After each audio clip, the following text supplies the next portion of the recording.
Hello, everybody, and welcome to Pivot Point DFS, presented by FanDuel on the Believe Network, part of the Old Man Squad Sports Network. I am your host, Keith Cork. It is once again late on a Friday evening.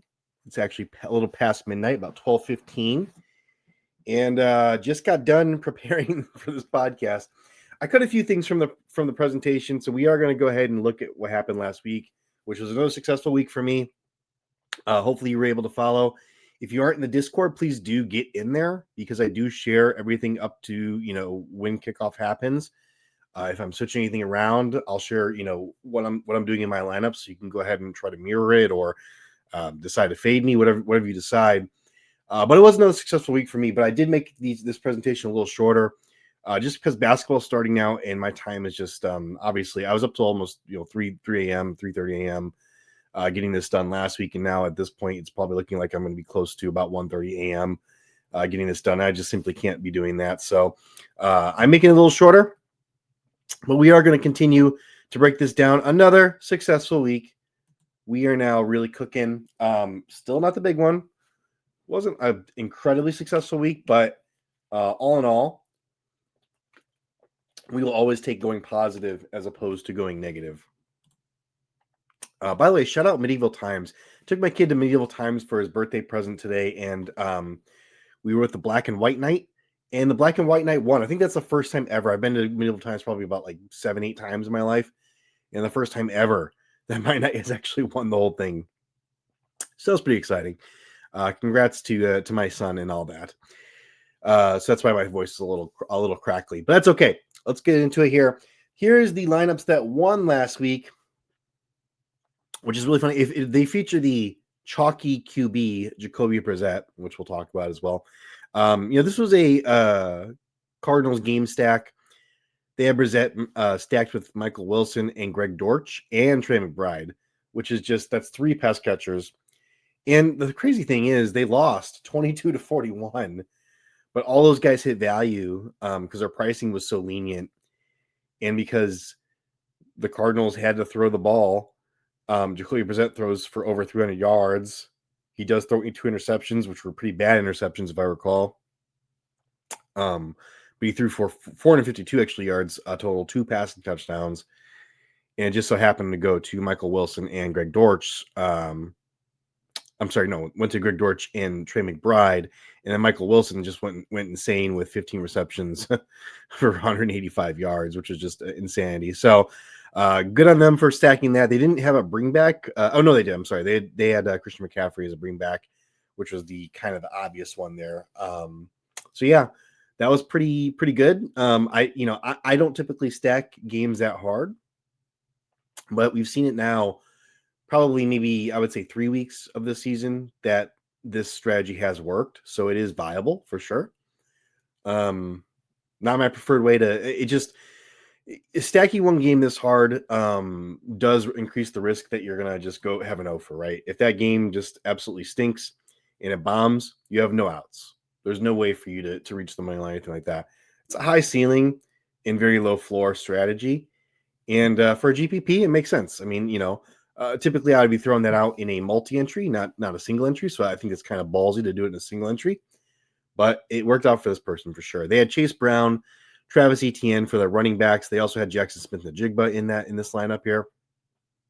And then they had the Browns defense. Yeah, I think I mentioned everybody there. Yeah, so the Browns defense was what rounded out. Browns defense scored 17 points against the Baltimore Ravens, which is also kind of crazy. They were 7.4% owned, so obviously some people saw it coming. I did not see that coming. So it is a very good defense, of course, but Baltimore is also theoretically a very good offense. So did not see that happening for sure. In the screen pass, very similar. Same Arizona Cardinal stack. Brissett, Wilson, Dortch, and McBride. McCaffrey bring back. So same exact thing. But they also had Bijan Robinson, who was my big play of the week, who absolutely went off and went crazy, which was awesome to see. Nico Collins was a guy I toyed with going up against this Tennessee Titans defense. But 24.2 points for him, so that was really incredible as well. George Kittle also went off and was a chalky tight end. And then the Jaguars defense, against the Chargers. The Chargers absolutely stunk. Jacksonville absolutely destroyed them. So they scored 12 points. So that was good for them as well. So yeah, I'm probably not getting to these lineups because I'm just not going to stack a single team this hard. Maybe that makes me a sissy. I don't know. But I feel like if I'm in here suggesting that you guys do that, it is a very risky strategy. So likely not going to be doing that unless I'm like over the moon crazy. I'm like, this is the game that we want to stack. There is a game I do like to stack, tonight or in this upcoming week, but definitely not this hard. I would say 3 players max is usually what I go with. Maybe 4. If I do 4, I definitely need to have a ring back. So,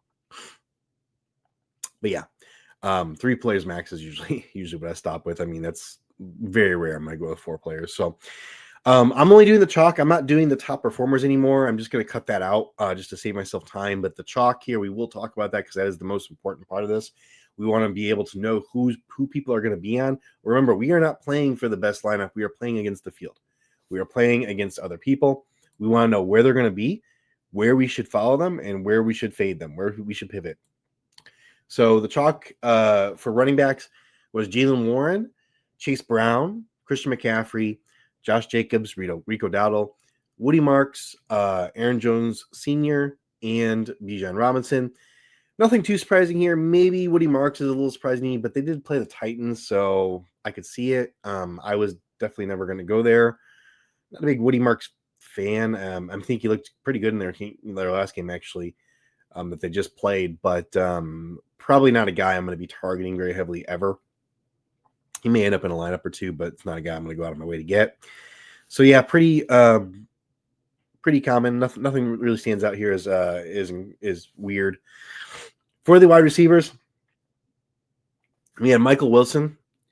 Obviously, Marvin Harrison Jr. Everyone was on him. He went absolutely bonkers.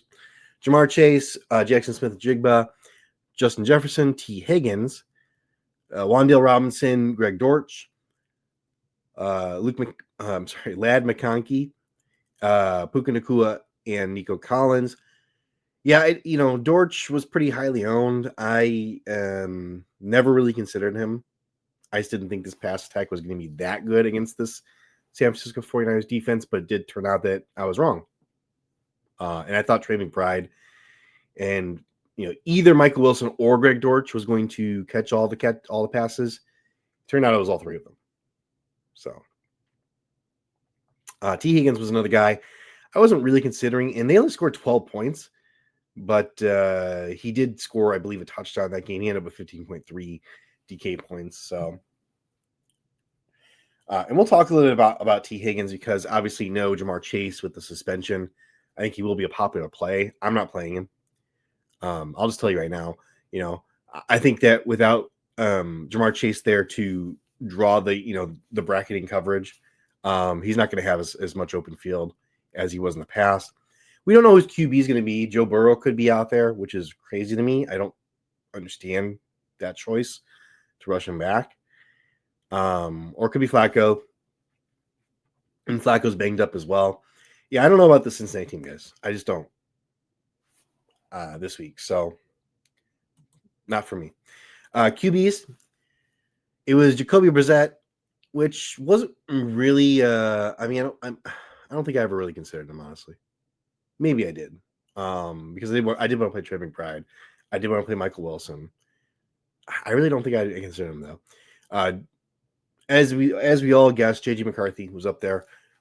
My best fade of the week by far. Probably the reason that I ended up in the money, the reason that I beat the field was because I decided no on the Minnesota Vikings against this Bears defense that is getting healthier. And we'll talk a little bit more about that because they're banged up again after they just got, they keep getting good news and then they keep losing guys. They're just never healthy. So bummer for my Bears. But yeah, I faded JJ McCarthy and it turned out to be a fantastic call there. Justin Herbert was the 3rd most owned QB on the slate, and he is never really considered him. Joe Flacco rounds out the top QBs and also not really a guy I was considering at all. So, I think my pivot was really at the QB position from what it appears to be.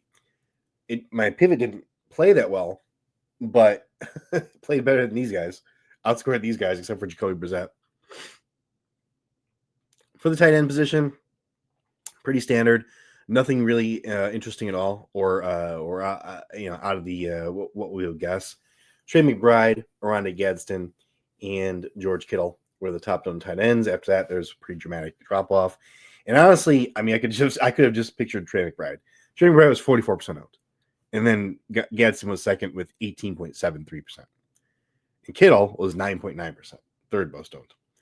So there's quite a significant drop off, but even between first, second, and third, everyone else was like 6% or under. So, that's where the concentration was. And really, it was all Trey McBride, which is the easiest call in the world. He's 6,800 this week. Still like him, no doubt. We'll talk about it. Accuracy report: 1 out of 4 of the top owned QBs hit 3x value. So yeah, kind of crapped the bed there. 3 out of 4 last week. So people were on the right QBs last week. This week they were not on the right QBs. If I had only gone Josh Allen as opposed to Patrick Mahomes, who knows where we'd be sitting now. But I went Patrick Mahomes instead. Didn't work out for me. 4 out of 8 of the top owned RBs hit 3x value, as that's compared to 2 out of 6 last week. So RBs are pretty solid. About half the time people were on the right ones.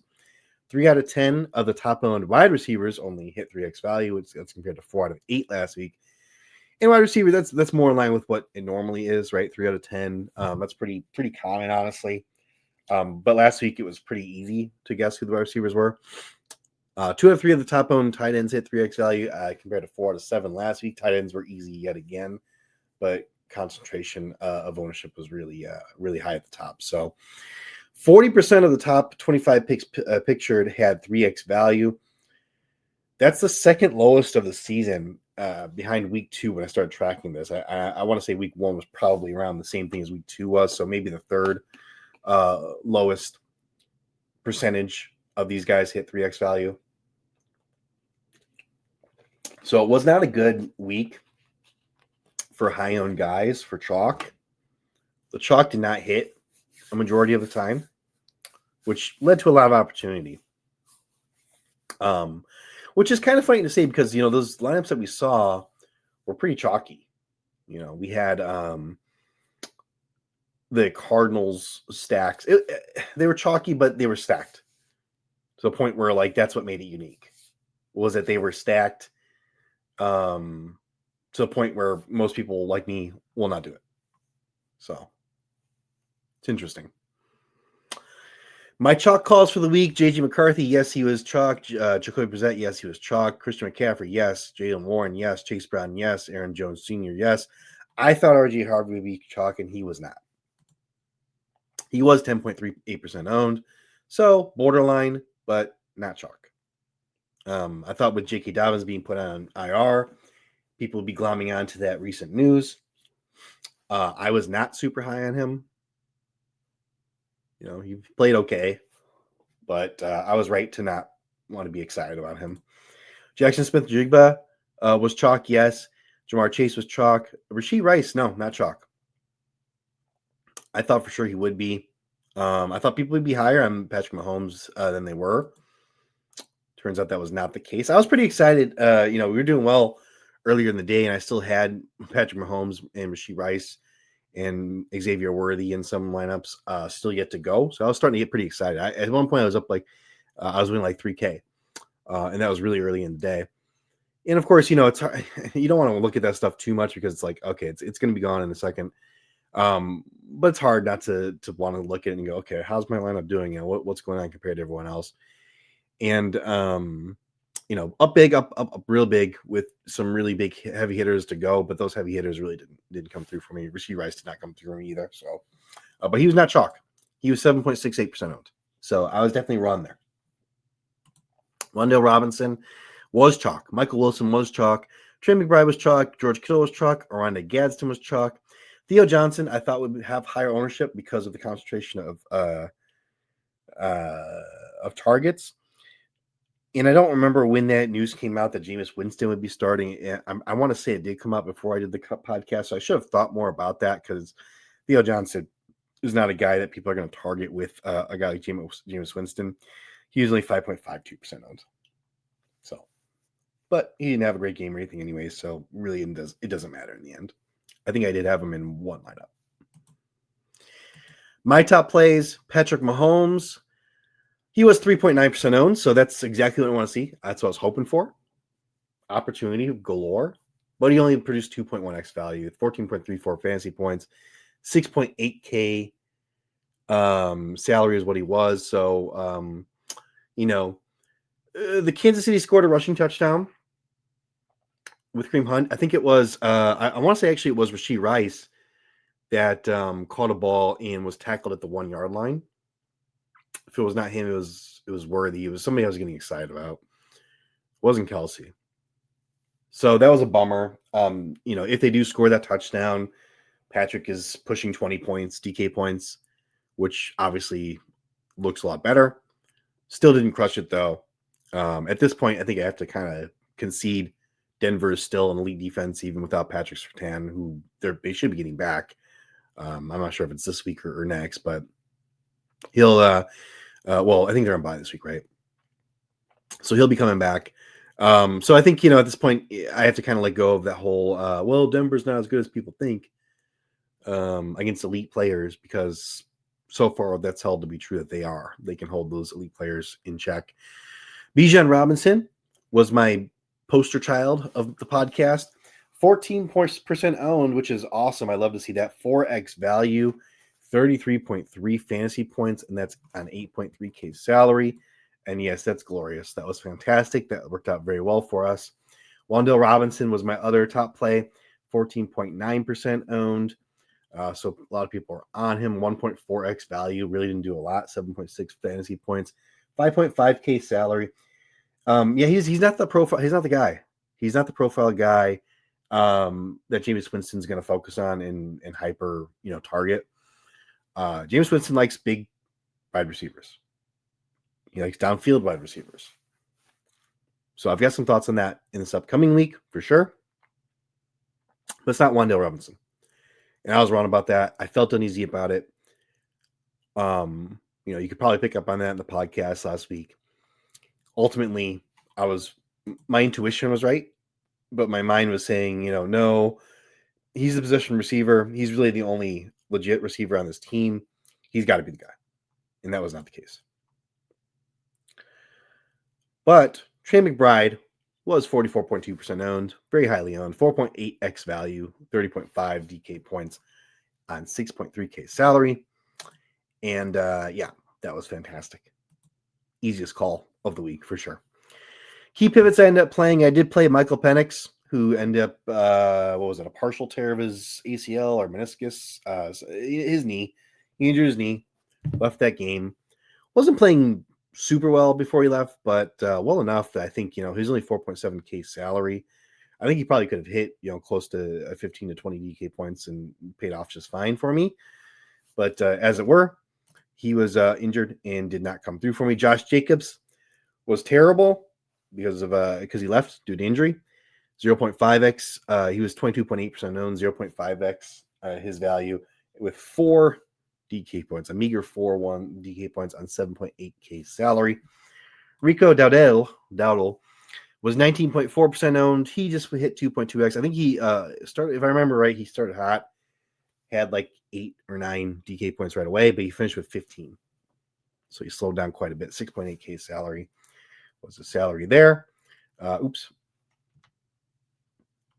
just as I do every week, I did that again. Drake London, I did play Drake London as well. 5.8% owned, so that's awesome to see. I love it. But stacking in with Michael Penix, 3x value, so not a bad day. 29.9 DK points on 7.4K salary. Not something that's going to win us a GPP, but something that, it's good. Especially with a lot of underperformers this week. That stack could have really taken off for me, but unfortunately the injury just ended my day. It was Jover, as the kids say. Other notes. The main cash line this week was 149.18. That's pretty low compared to 166.72 last week. Lowest we've seen since week 8, which were, there were more teams on bye that week.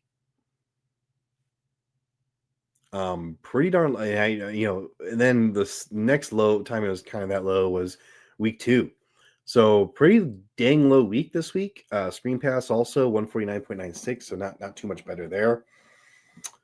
Yeah, there was some underperformers this week, man. And there was a lot of ownership on those underperformers. That's really the takeaway here. So we had to get a little different from the field. I think a lot of people were on that McCarthy bandwagon, unfortunately. Yeah, Penix left with an injury. Chiefs did not show up. That's true. That was a frustrating game to watch. It was not very fun for me to watch as somebody that was hoping the Chiefs would, put up some points. They were just did not play well, and the defense did play well, but the Chiefs really did not play well. And again, maybe this time to accept that the Denver defense is still elite. Reporters everywhere. So this is kind of something, a little got me moment here. Ended up not really killing me and not really being a problem. But reporters were saying that Josh Palmer is going to be the X receiver in that Buffalo Bills offense.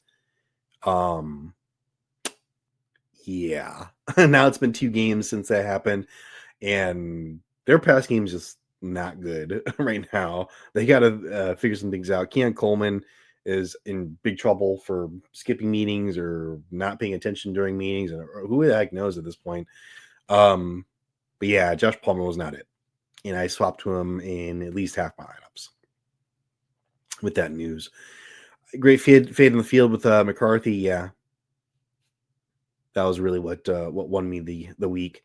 It was another state where we started out strong, up 3K, and couldn't pull it out. Felt like I had a chance. Here's my performance, though. I did end up cashing, hitting the money line, actually a little over the money line here in the SPY with a score of 162.94. Pretty darn low score, but that is a good solid 20 points over, not quite 20, maybe 15 points over, 15, 16, 17 points over the main cash line for the SPY. I had Patrick Mahomes, I had Chase Brown, I had Aaron Jones Sr., I had Rashee Rice, of course, stacked with my Patrick Mahomes.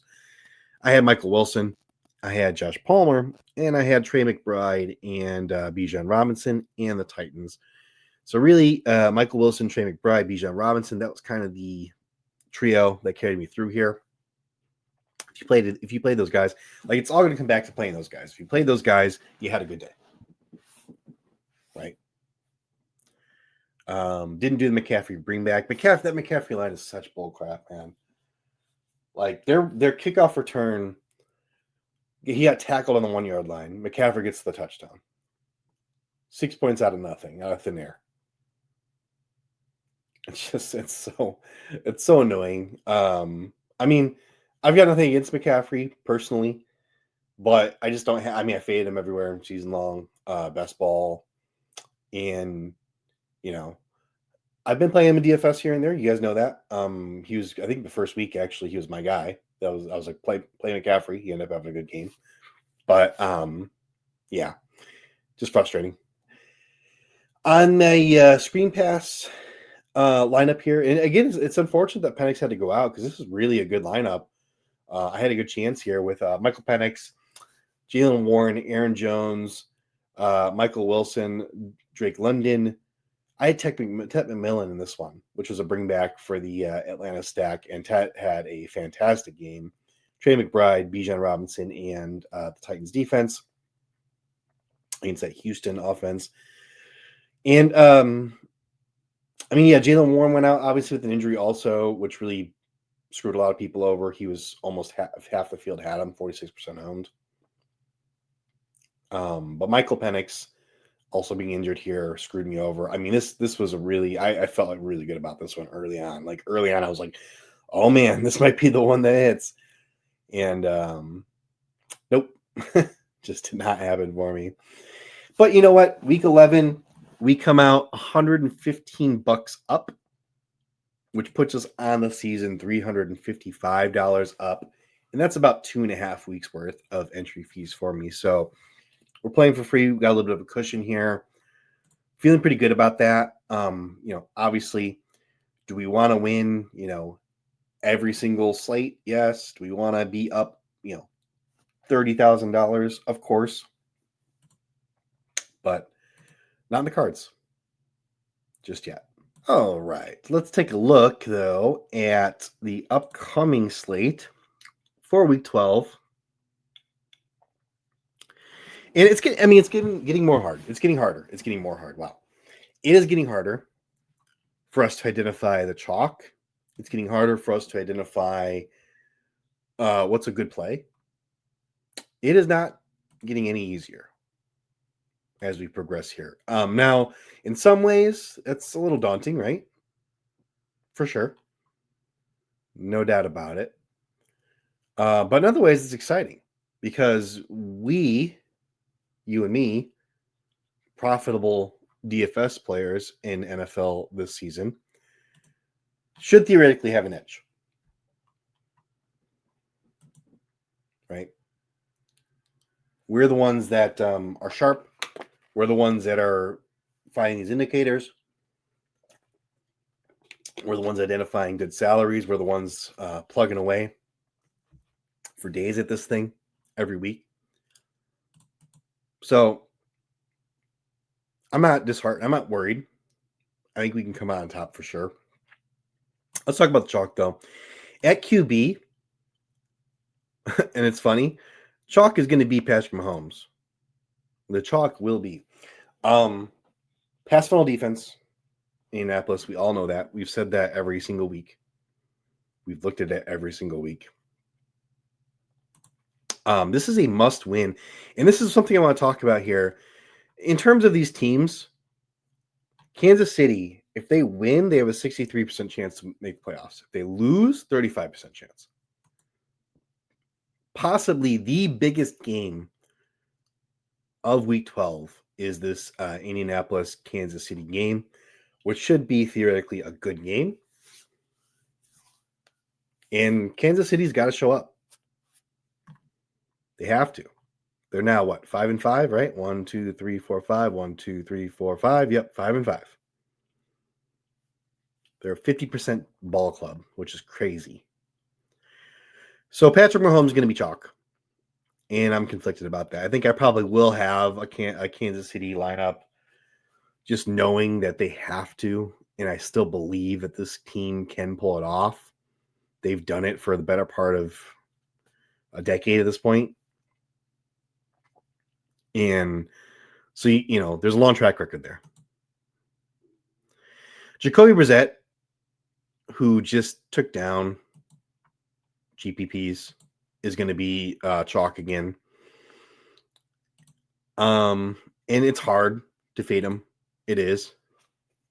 Because I like this game a lot.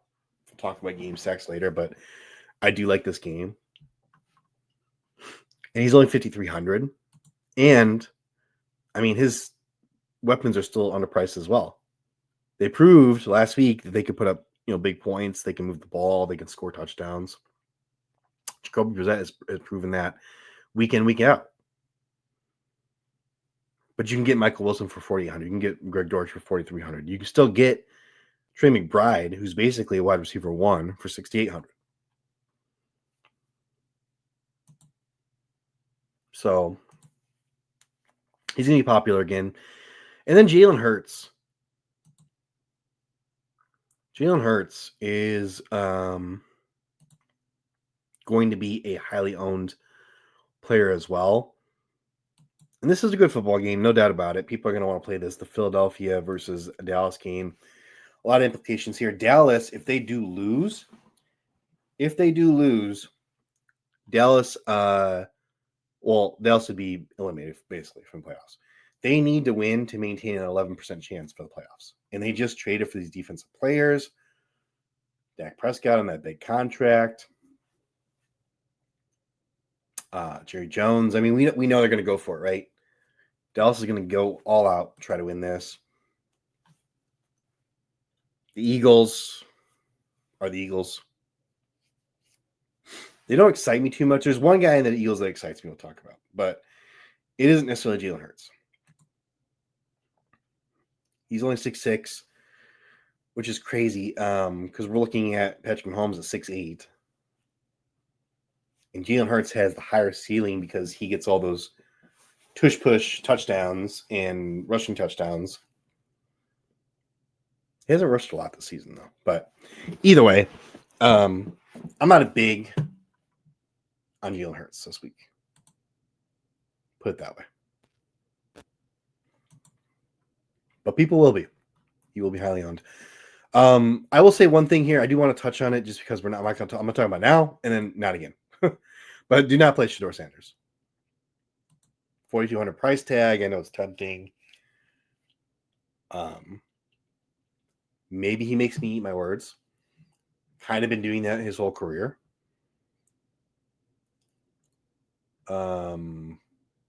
Supposedly they're tweaking the offense so that he doesn't look as bad as he did last week when he came in for the injured Dylan Gabriel.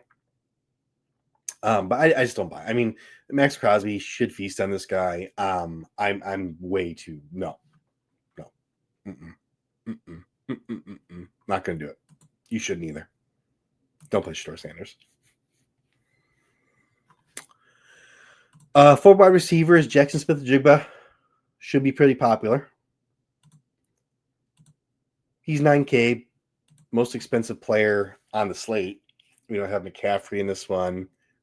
Well, we do have Jonathan Taylor. But he's playing the Kansas City Chiefs. Pretty tough run defense there.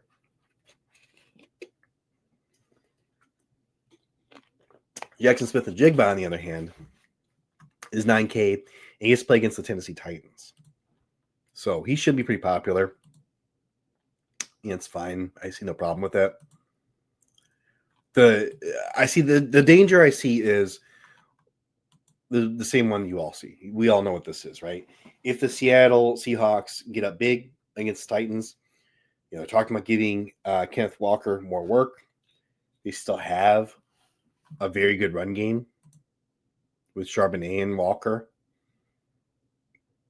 They have some new people like Rashid Shaheed that want to get involved. Arroyo, a guy that had a lot of hype in the preseason, hasn't really done anything in the season. If they get a big or just isn't a competitive game, I mean, JSN probably still gets a touchdown, probably still gets 70 yards, but maybe that's all he gets, right? And he's $9K. So there is some risk there. I'm not too worried about it, but it keeps him from being like, he's not going to be like a core player or anything like that. Bijan Robinson's going to be popular again. This is funny, don't be a week late, be a week early. And I've got no problem with Bijan here, but it's funny. Nobody wanted to have anything to do with him last week, right? This week, everybody wants him. And of course, some of that is the matchup. They play in the Saints. Absolute talent. No issues whatsoever. I'm probably not going to have any Bijan, though. There's other guys I like that are similarly priced or cheaper. So definitely a player that could make me regret that for sure. But as I stand right now, I'm not playing him. A guy I do have interest in, though, is going to be highly owned as well. Jahmyr Gibbs against the Giants. And, man, he looked explosive last week. And, I mean, he always looks explosive. But not just last week, but I was watching that game last week, and I was like, man, guy's looking good. Didn't find the end zone. No, not last week, but the week before that, 3 touchdowns. Two by land, 1 by sea, 1 by air. So we see the ceiling here, right? And they're playing the Giants, which is an absolute cake of a matchup. Detroit has some pretty heavy playoff implications as well. Very important game for them. I would say this is the third most. I kind of ranked these here. Third most important game in terms of playoff implications. Detroit, if they win, they have an 80% chance for the playoffs. If they lose, just a 56% chance for the playoffs. So that's pretty. I mean, that loss against the Eagles really kind of put them in a, I wouldn't say a bad spot, but they have to kind of get their act together. So I do like Jahmyr Gibbs here a whole heck of a lot. Oh yeah, I do. Saquon Barkley. I think he will be highly owned, but it's not going to be enough to get me off of him. Like, he's going to come in under-owned compared to what he's going to get here. He's playing, okay, they're playing the Dallas Cowboys. So the Dallas Cowboys went and added some defense. Their pass rush has been greatly improved, which gives me some pause for sure. Quinn Williams is there now, right? And had an absolute bear of a game in his first game with the Cowboys. Trying to look up those stats from his first game because obviously I can't look those up in DraftKings because we don't score that in our game of DFS. But I know he had a really good game. And statistically, he had a good game as well. Yeah, 5 QB hits. You see, 1.5 sacks. Yeah. Quite a few. Yeah, it was a really good game. So, and look, I mean, one of the ways that you alleviate that is you get the run game going, right? I like Saquon a lot here. If I'm going to get a piece of this Philadelphia offense, Saquon's the one I want. Last week, trying to force a little bit to A.J. Brown, squeaky wheel and all that. But they are a run-first offense. They need to be. Didn't look good last week. Kind of screwed around a little bit against that Lions team, but lucky to pull out that win. And now it's time to, lock in and do it right. So I like Saquon a whole lot here.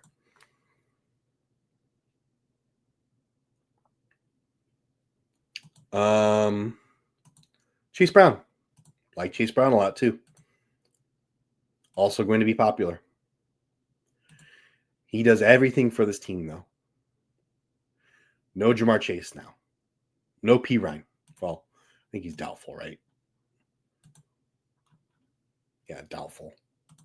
I don't think P. Ryan's going to suit up for this one. Really, nobody behind him. He's going to get every snap. And no Jamar Chase. They're going to have to lean on the run a little bit more.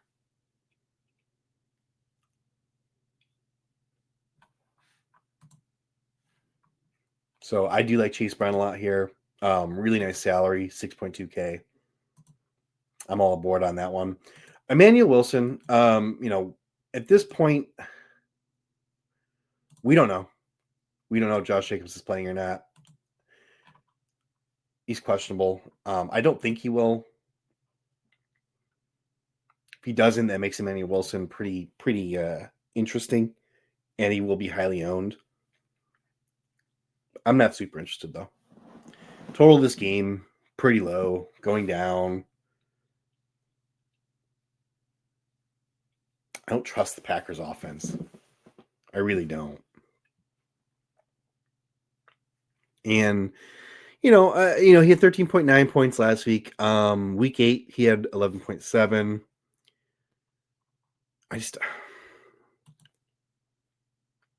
Maybe it bites me. I don't trust it. I'm probably not going to play Emmanuel Wilson. I'm going to play him in some of my deeper season-long leagues where I have him, and I have to play him.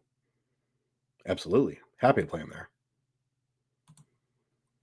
If he was 4K or 4.3K or something like that, then I'd be all over him.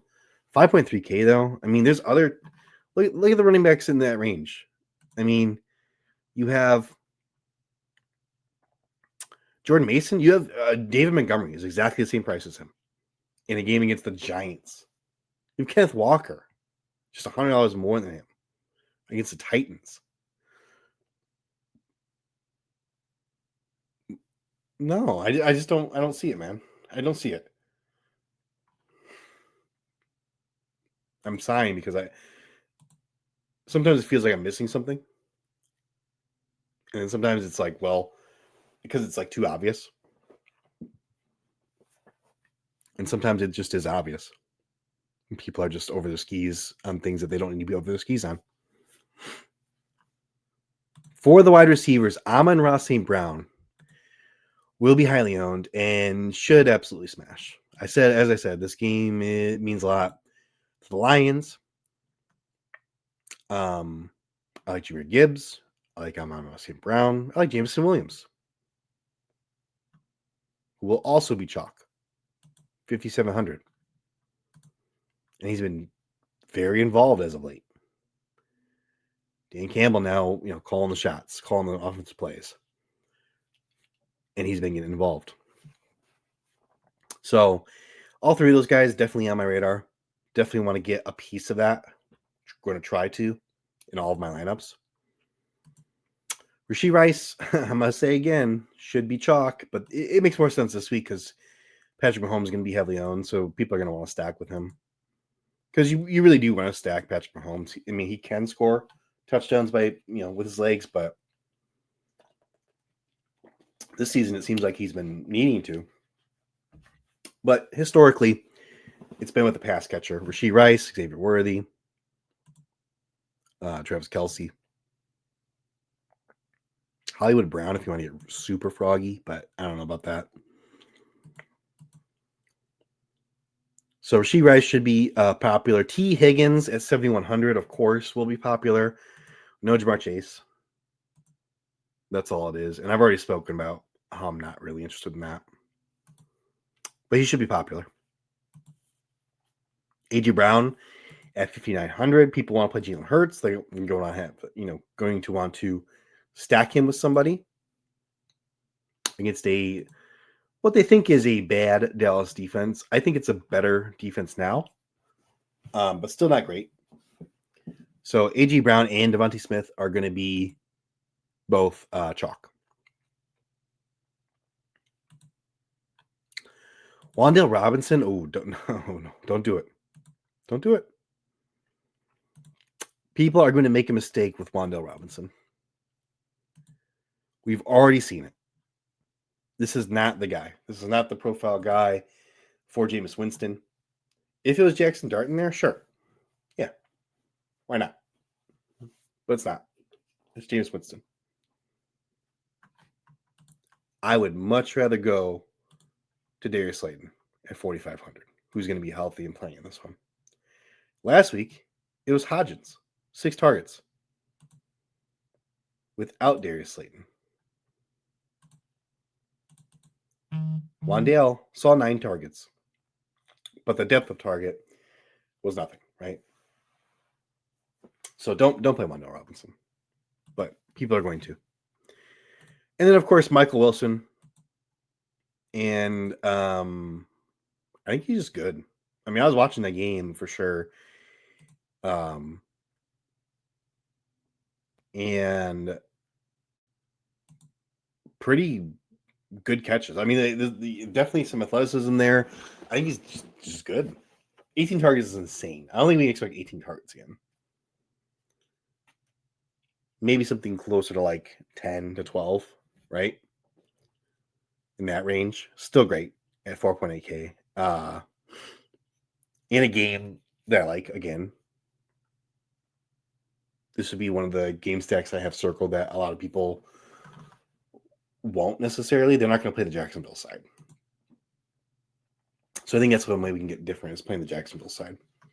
We'll talk about that in the pivots. Tight ends real quick. Brock Bowers, Travis Kelce, Hunter Henry. Brock Bowers, 6K. No problem whatsoever. Hunter Henry against Cincinnati, 3.9K. No problem whatsoever. It's fine. And Travis Kelce as a stack with Patrick Mahomes. fine. Of the three, it's the one I'm least excited about, but yeah, I don't think there's any issues with those guys.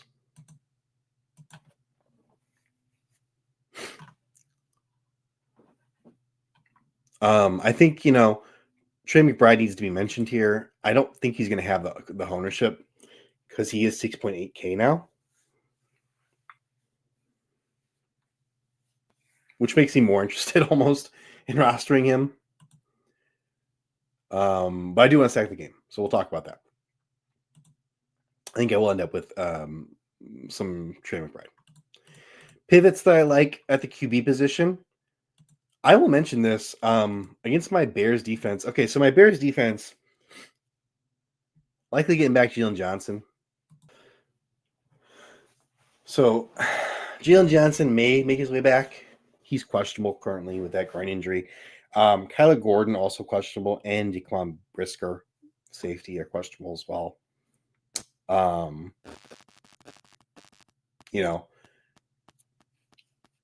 Bears are kind of hard to judge on the defensive side because they have so many pieces in flux right now. Even though these guys are potentially coming back, there are linebackers that have now gone down with injury. So, you add some pieces, you take some away. Ultimately, I do still think this is a defense you can and should attack for the time being. And I think that's probably going to be the case the rest of the season, just because they're just looking like they're not going to be healthy. They're not going to be fully healthy. So, that being said, I do like Mason Rudolph.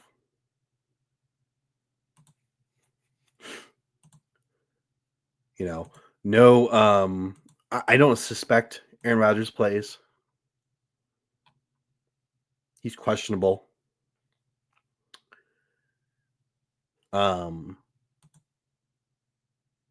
Just the age, the fact that they haven't looked good recently. I don't think Rodgers plays. So I think Rudolph's going to be on the menu. 4,700. And you can definitely stack him with Metcalf. One of the wide receivers I'm looking at as a potential pivot is Roman Wilson. Roman Wilson has been getting more and more involved as the weeks go on. Not putting up insane numbers, but he has scored a touchdown in 2 of the last 4 games. Pretty much taking that Calvin Austin role, right? Calvin Austin hasn't been as involved the last several weeks. And if you have Mason Rudolph as opposed to Aaron Rodgers in there, it's going to be less of the dinky and dump stuff to all the 3 tight ends. It's going to be less of that. There still will be some of that, but it's going to be less of it. And of course, in the running back room, I will always have love for Jaylen Warren at 6,600. So any of those guys is viable against this defense. So I do like Mason Rudolph at 4,700. Another pivot I like here is my guy Jameis Winston. Good old crab legs himself. 4,600 for him. And look, that Detroit secondary is still beat up. They're still injured. Terrion Arnold been ruled out for this week, I believe, if I recall correctly. There are some pieces that are down in that secondary that makes this a pretty weak secondary. And we know Jameis likes to sling. Again, I'm going to stack him with Darius Slayton. I'm not stacking him with Wan'Dale Robinson, not stacking him with Theo Johnson. You're stacking up with one guy and one guy only. One song only. Maybe Hodgins, but I would say for sure Darius Slayton for me. So there's that. I already mentioned Jaylen Warren. For the running backs, I do like DeAndre Swift also, just because no one's going to own him. Tough Pittsburgh defense for sure, but we saw this is his backfield. He's healthier now. They let him rest against that in that Cincinnati game, which is absolutely genius. and putting up some big numbers. Not last week. Don't look at last week. Before that, though, some very decent numbers. Ownership will be low. And I got to mention Alvin Kamara. Scary play. I am probably going to try to roll him out in one lineup. I don't know. We'll see if I end up getting him in one lineup or not. I'm not going to go crazy on him, though. But I am interested in just getting him in a lineup and seeing what's going on. This Atlanta defense is suddenly very bad. Suddenly they're very bad. Kamara had 25 touches their last game, if I recall correctly. Yep, 25 touches, 3 receptions, 22 rushing attempts, and they're coming off a bye. Good for the old body, right? And they won that game. Was the other crazy thing. So Kamara might be a thing again. And he's only 5.5K. You want to play Emmanuel Wilson at 5.3K. I want to play Alvin Kamara at 5.5K. You and I are not the same. Or maybe we are. I don't know. And then again, David Montgomery, I already mentioned, but if it's not Jahmyr Gibbs, it's going to be Montgomery. I do want to play Gibbs so much that I probably won't end up on Montgomery. But there is certainly a world where Montgomery gets, ends up getting the drives where they score, and he ends up getting 2 touchdowns. He ends up running for 80 yards, whatever it is, right? There's definitely a world where that happens. Been pretty quiet all season, but, against bad teams, we see against Cincinnati, 18.2. Baltimore, but remember early in the season, Baltimore was terrible. He scored 32 DK points. Woo!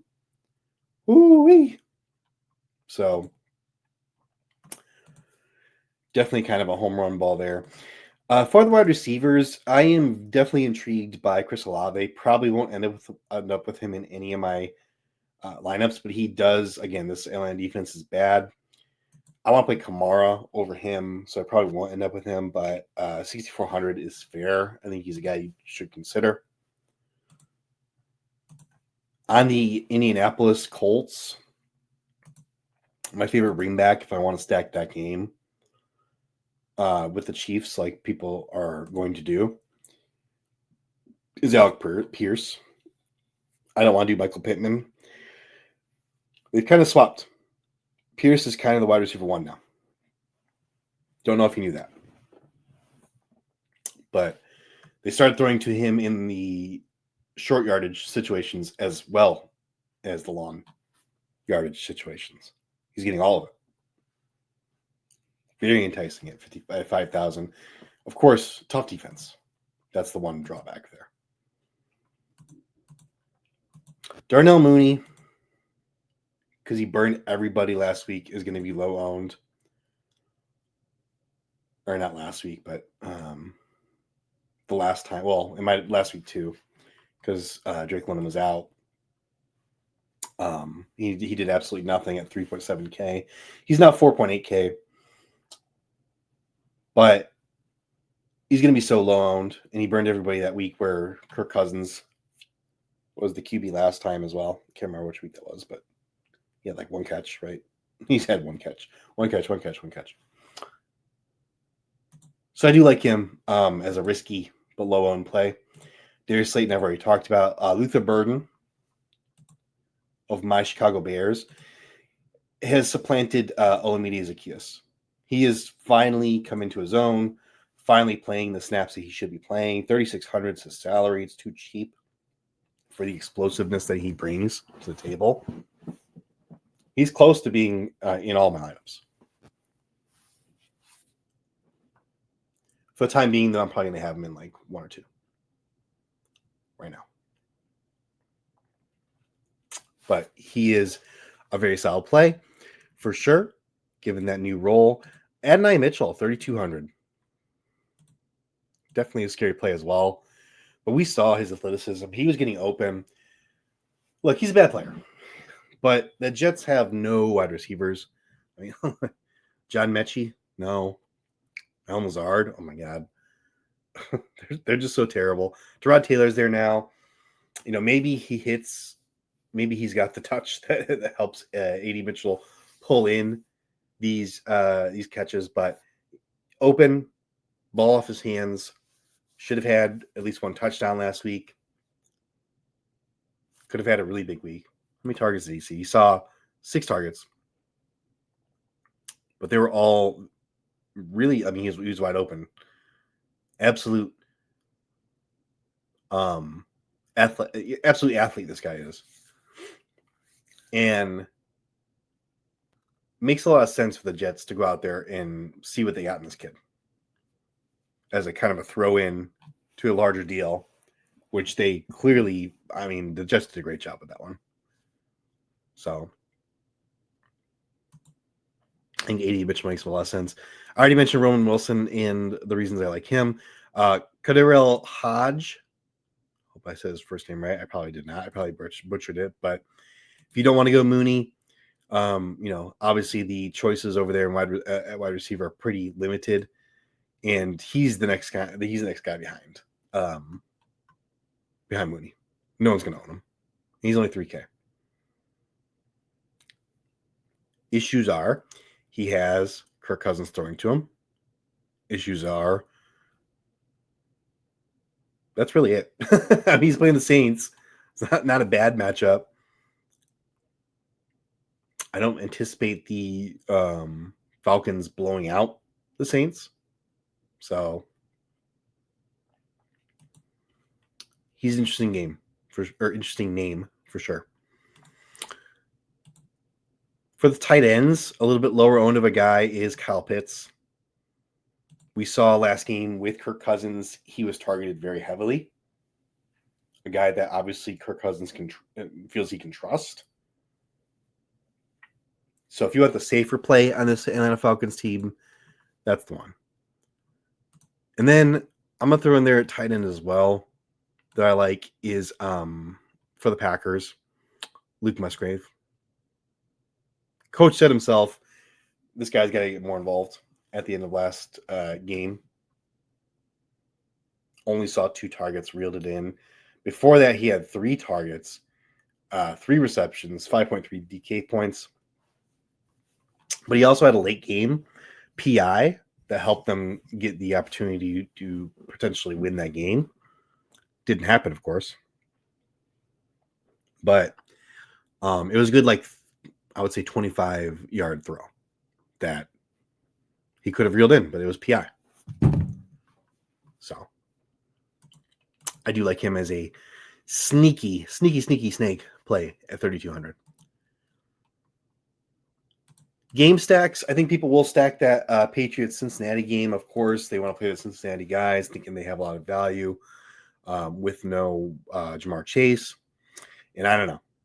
I like Chase Brown, but I don't know if I like T. Higgins as much as the other people do. So I'm not looking to stack that game as much. One game I do like to stack, and I like to stack the Detroit side really hard, is the Detroit-New York Giants game. I think that is a game that people will stack, and myself included, I will be stacking the game as well. People will stack that Philadelphia-Dallas game, and I don't really want to do that. I'm not huge on the Dallas side of the ball. Looked kind of rough last week on offense. Obviously, CeeDee Lamb is always kind of a guy that's in play that you can consider. Javonte Williams, I don't know, man. The juice seems to be gone with Javonte Williams, but maybe he does pull it through again. Maybe he has another good week. We'll see. George Pickens looks like probably the piece that I would get to, but I'm not in love with it. So I'm probably not going to stack that Philadelphia-Dallas game. Kansas City-Indianapolis is another game people are going to stack. And it's going to be popular. I don't see an issue with it. I just don't know, I don't really want to play Jonathan Taylor against this Kansas City defense at his, 10K price tag, I think it is, right? Let's take a look. I believe I'm correct about that. Yeah, 10K for Jonathan Taylor. I just don't want to play in there. Don't really want to play Michael Pittman. Like I said, Alec Pierce is probably the one guy I would do as a bring back. I will probably have one lineup where I will stack this game, but I just don't want to go too heavy on it because I think people are going to be all over it. I don't want to be with the rest of the field. The game I do want to stack, this is my favorite game of the week to stack, is Jacksonville, Arizona. It is a must-win for Jacksonville. This is the second most important game on this slate in terms of playoff chances. I forgot to mention Pittsburgh. If they lose, they'll only have a 31% chance for the playoffs. So it's a really important game for them as well. It's the fourth most important. But the second most important is the Jaguars. If they win, it's a 74% chance to make the playoffs. If they lose, it's 51%. Just over half. So this is a really important game for the Jacksonville Jaguars. Obviously with the Texans winning that game against the Bills, that really puts them in a really tough spot. So I like this Jacksonville-Arizona game. I like ETN on the Jacksonville side because we already know who on the Arizona side we're going to play. We're going to play Michael Wilson. We're going to play Greg Dortch. We're going to play Trey McBride, Jacoby Brissett. Right? There's no run game. So we're playing those guys. I was hoping Trey Benson would be back for this one, but he's not. So, Jacksonville, who do I like, though? I like Travis Etienne. I do like Travis Etienne. I have a hard time fitting him into lineups, though. Instead, I'm looking at the wide receivers. And, Parker Washington's fine. I think you can go Parker Washington. But what really stands out to me is Jacoby Myers. This is his, I believe, third game. Yep. Fourth game with Jacksonville. Fourth game now with Jacksonville. Or is it third? Sorry. I think this one he might have been playing for the Raiders. So I think this is the third game. I believe so. for Jacoby Myers with Jacksonville. And saw 6 targets last week, 64 yards. Hasn't scored a touchdown yet, but he's only 4.7K. If he gets that same yardage, but he adds a touchdown to it, we're really cooking with gas there. So I do like Jacoby Myers quite a bit here. Outside of that, though, I'm not really messing with the tight ends. And I do like Trevor Lawrence, and he does have that rushing ability. We saw him rushing touchdowns earlier this season. So I like Trevor Lawrence, and I like to stack him with Jacoby Myers. But it is difficult to stack this Jacksonville team, but I think this is a really interesting game. It's an important one for Jacksonville. So I am very interested in stacking this game. And the Arizona side is obviously very easy. You can stack the Arizona side and then bring those guys back as bringbacks, ETN and or Jacoby Myers or Parker Washington. That's pretty easy. All right. So getting kind of late here. Who are my plays for the week? My plays so far, the rosters I've constructed 14 of them, I believe. And these guys are all in about 50% or more. Basically, they're just, when I look at my exposures by position, they are represented in many more of my lineups than the next highest guy, right? There's a big gap there. So my guys this week are Saquon Barkley. Love Saquon here against this Dallas defense. I think it's a smart move for them to get going on the ground. It's a smart move for them to lean on that heavily this week, like Saquon and Barkley. Chase Brown. No Jamar Chase bumps Chase Brown up into must-play territory, in my opinion. He's going to be in likely every one of my lineups. Not the best matchup in the world against Patriots, for sure. But it's not the worst matchup in the world either. So I think you want to play Chase Brown. Wide receiver. I want to get to my guy. If I can find him. Goodness gracious, my guy. Amon-Ra St. Brown. Just in terms of spend ups on the slate, just the safest one. That's really all this is, honestly. If we look at Jackson Smith-Njigba, as I said, there's blowout potential there. Potential for them to kind of give him a little bit of rest in a game that they should win pretty handily. Jonathan Taylor is just too pricey at this point, and it's not a good matchup. Bijan Robinson is fine, but it's not like a great matchup or anything like that, and he just went off, so that ownership's just going to be through the roof. Jahmyr Gibbs is the next guy, but he's at 8.3K, and I definitely want to play him or Amon-Ra St. Brown. I would lean though Amon-Ra St. Brown because of the fact that I want to play Barkley and Chase Brown, right? So positionality is the winner there. And then the guys below that, I've got question marks on. So Amon-Ra is the guy for me.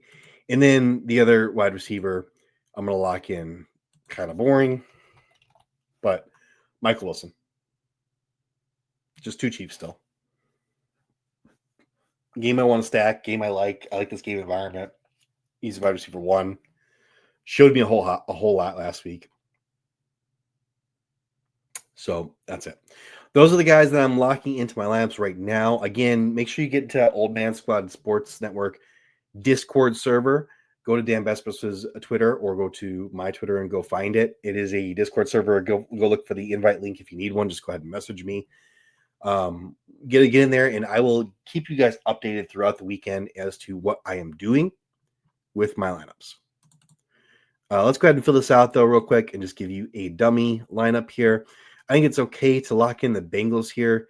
I don't think it's a great play or anything like that, but I think it's in terms of this, the dollar amount that you're spending and the value that they bring, it makes the most sense if we want to punt defense position, which I pretty much always do. Tight end, we can plug in Kyle Pitts. I like Kyle Pitts here, of course. QB, let's see. We do have Michael Wilson. We have Amon-Ra. I'm actually going to go. Let's go ahead and do this. Let's go ahead and stack this Giants. Let me see here. So we want to get Jared Goff in there. Let's stack Detroit. We also want to get Jameson Williams in there. We're not playing Jahmyr Gibbs, so that makes some sense to me. That leaves us with 5,300 for our flex.